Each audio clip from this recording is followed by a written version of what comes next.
ममता बनर्जी ने बंगाल में बीजेपी को मात दे दी, मगर उनकी इस जीत के बड़े मायने हैं। उनकी इस जीत के बड़े संदेश हैं। ममता ने साबित कर दिया कि विपक्ष के नेताओं में फिलहाल वही है जो शाह और मोदी की जोड़ी से न सिर्फ टकराने का मादा रखती हैं, बल्कि उन्हें हराने का दम भी रखती हैं।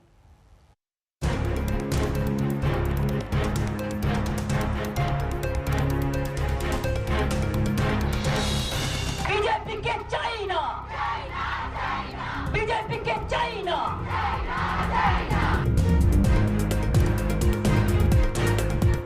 हर मंच से ममता खेला होबे के साथ ये नारा जरूर लगवाती थी।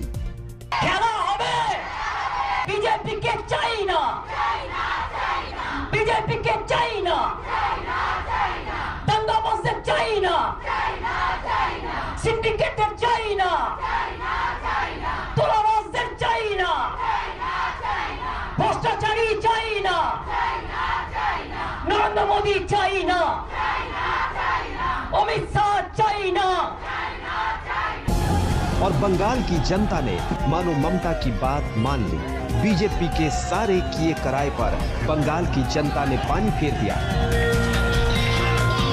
मगर ममता बनर्जी की ये जीत कोई सामान्य जीत नहीं है। बीजेपी की पलटन के सामने ममता योद्धा बनकर खड़ी रही। ममता की जीत के कई मायने हैं। बंगाली अस्मिता से खुद को जोड़ने में सफल रही। बंगाल चुनाव में बीजेपी ममता सरकार पर मुस्लिम तुष्टीकरण, घुसपैठ को बढ़ावा देने जैसे आरोप लगा रही थी। इनके लिए बीजेपी ध्रुवीकरण की कोशिश में थी, लेकिन ममता ने बंगाली अस्मिता का दांव चला और उसमें वो सफल रही।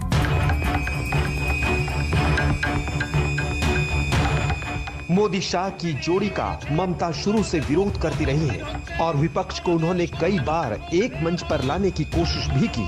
हालांकि अभी तक ये कोशिश परवान नहीं चढ़ सकी है। लेकिन बंगाल के इस बेहद तनावपूर्ण चुनाव में जीत के बाद ममता दावा कर सकती है कि मोदी का राष्ट्रीय स्तर पर मुकाबला वही कर सकती है। ममता ने पहले ही कहा था कि वो एक पैर से बंगाल जीतेंगी और दूसरे से दिल्ली।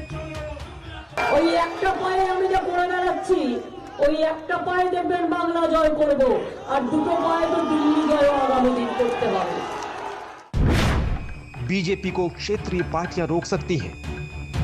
बंगाल में ममता की जीत इस थ्योरी पर फिर मुहर लगा रही है कि बीजेपी को क्षेत्रीय पार्टियां रोक सकती हैं। बंगाल से पहले दिल्ली में आम आदमी पार्टी ऐसा कारनामा कर चुकी है।